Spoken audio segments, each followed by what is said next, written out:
What's happening, everybody? It's Trey here, joined again by my mom Gina, and today on Reactions to the Classics we're going to be taking a look at Queen's third record, Sheer Heart Attack. We're in the process of going through Queen's entire discography up to their third record today. It was nice to be able to dive into these Queen songs we hadn't heard before, and if this is your first time stopping by the channel, we appreciate it. Here, Reactions to the Classics, we take a look back at some of the most classic albums of all time and do a detailed track-by-track review of them.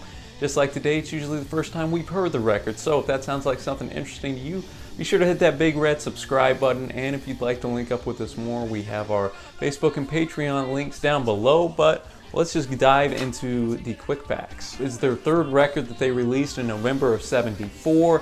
It started to dive away a little bit from those progressive rock themes that we heard a lot in the first two records and started to shift more to that classic Queen sound that we all are familiar with. This was a nice success in the US, peaked all the way at number 12 in 1975. Interestingly enough, this is the first album where all four of the band members contributed songs, and then on Stone Cold Crazy, they all received writing credits as well. Yeah, I thought that was interesting, and I always like how Queen just lets all their members contribute something to the table as opposed to having one guy just hog all the songwriting. After Queen 2, they went on a tour with Mott the Hoople. As they were doing that, Brian May became really ill. He contracted hepatitis, had to be rushed to the hospital, also had a bad stomach ulcer, so recording on this was a little bit shaky. They ended up having only 2 weeks really to record the record. A lot of the writing had to be in the studio. And it was 4 different studios that they recorded. Yeah, as well. Exactly. You know, before they had that one studio, and their first record they kind of steal in the studio time, and here being on tour they had to go all over the place, and then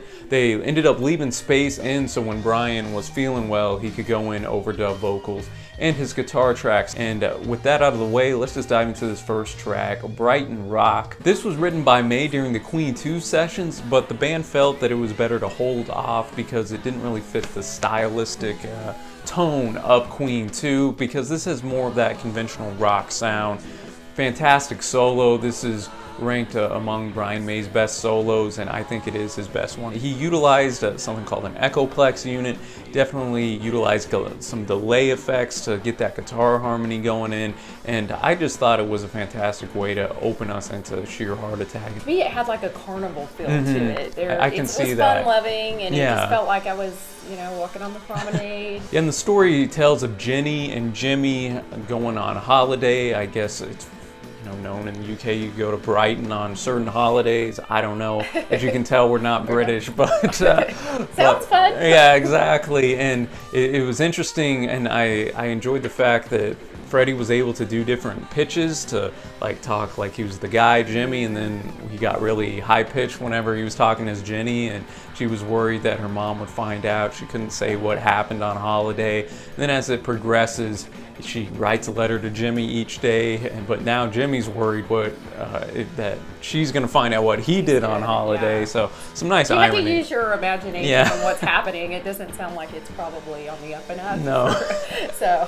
Absolutely. So I thought that was a fun track, and we go into the second tune, Killer Queen. And this one was written by Mercury, and it reached number 2 in the UK and number 12 in the US. And I found it interesting that he actually wrote the lyrics on this one before the melody, which is what he typically does. Yeah, exactly. The melody first. Here we had a nice use of 4-part harmonies. They used something called the flanging effect, where they would put Freddie's voice at 2 different speeds during the chorus, and it made for a unique tone and sound, which I thought was great. Bunch of fantastic lyrics and imagery here, and just a unique premise. And the idea behind this song is that high-class escort. And so his interpretation in an interview was that even rich people can be whores, is what he said. But he also said that he wanted people to use their own interpretation and their own imagination as to what it can mean to them. Song 3 gives us our first Roger Taylor track with Tenement Funster. This is the first song in a 3-song medley,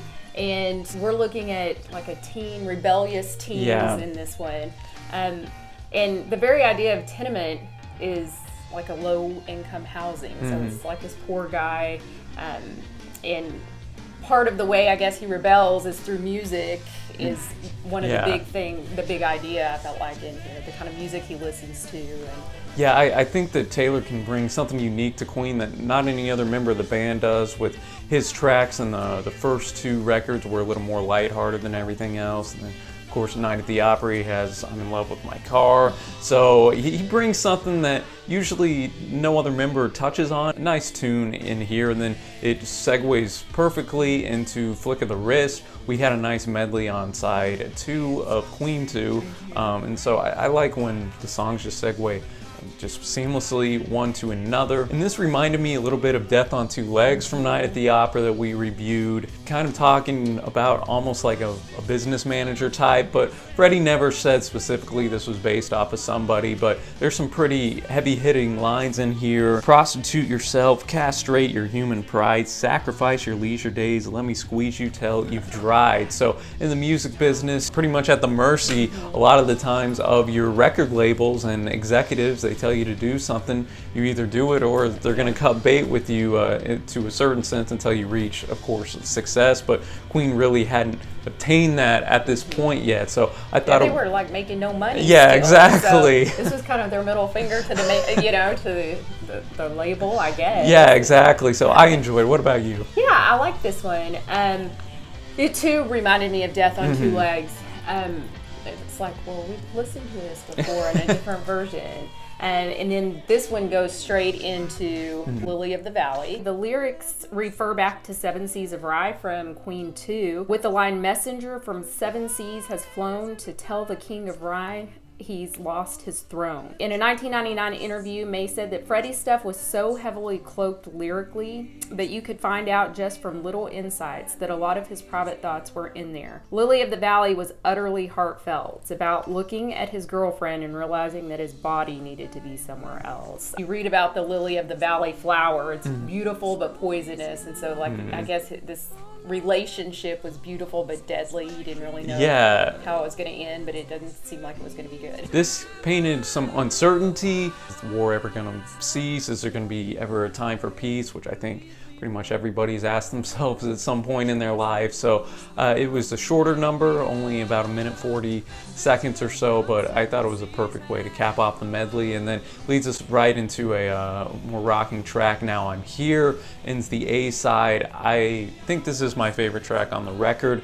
I love the use of stereo panning. If you're listening to it on headphones, it'll start off like, say, Now I'm Here, and then go into the other one, Now I'm There. So I thought that was a unique touch. And this song was written by May. It references Hoople, which is who they toured with. Yeah, exactly. Kind of, he drew on those experiences, and you can see that delved out a little bit in the track. What do you think of it? I really enjoyed this track. This was one of my top 2 favorites. Oh yeah, I like that we started with Brighton Rock, a nice rocking tune, ended it with this, another rocking tune, and then we're going to start off the B-side with In the Lap of the Gods. So this featured a lot of vocal overdubs by Mercury and Taylor, and it's notable for those falsetto screams from Taylor, actually. Ironically enough, this has nothing to do with the closing track, In the Lap of the Gods Revisited, but again, another solid tune. This man's doing everything he can for love, but at the end of the day, he has to just leave it in the lap of the gods. Which is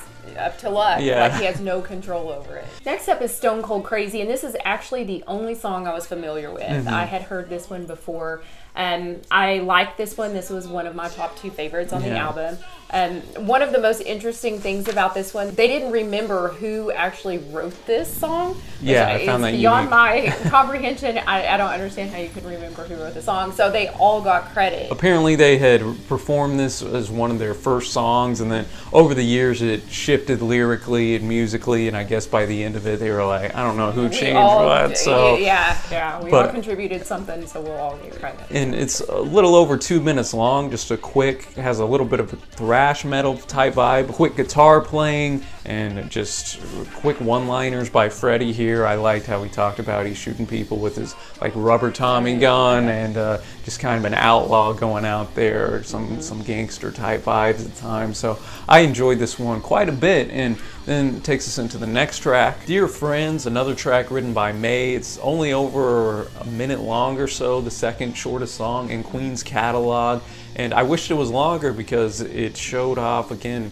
a nice ballad, great, beautiful voice from Freddie here. I like how we went from Stone Cold Crazy, just fast in your face, and then next track we take it back. Yeah. One of the things I read said that it was kind of from the perspective of someone who had died, like the yeah. people that were left behind.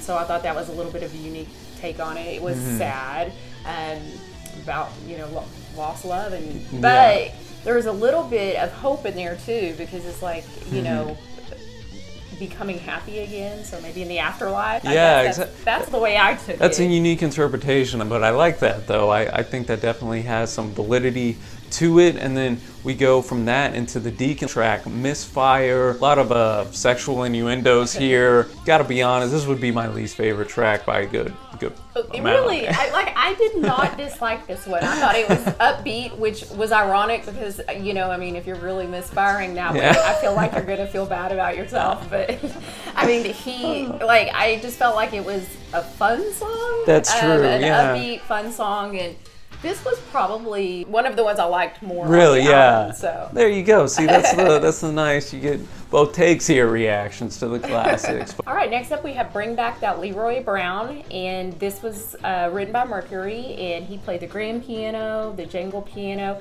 To me, it just had almost like a big band feel. Exactly. It almost reminded me of just like music hall, maybe like a barbershop quartet at times. I really liked it. I thought the story was fantastic. Talks about old Leroy Brown. The narrator wants to essentially get him. He's not the best of dude. Gets himself into some suspect situations. Mama Lulu comes and gets the shotgun to go after him. But at the end of the day, he gets elected president. So it kind of a unique, ironic twist there. At the end of the day, what do you think of it? I liked it. It was really upbeat, and I felt like it was maybe the one on the album, the song on the album that had the least Queen feel to me. Yeah, I'd agree with that too. Just with that, there's a lot of Queen songs with that piano, of course, but this one was just played in a different type of style. Maybe the jangle piano in there. I don't know, but I'd agree with that, and it stuck out on my mind probably for that reason. And then we go into another May track, She Makes Me, in parentheses, Stormtrooper in Stilettos. It's written by May with him and Deacon playing the acoustic guitars. There's a line in there I really enjoyed. Who knows who she'll make me as I lie in her cocoon, and the world will surely heal my ills.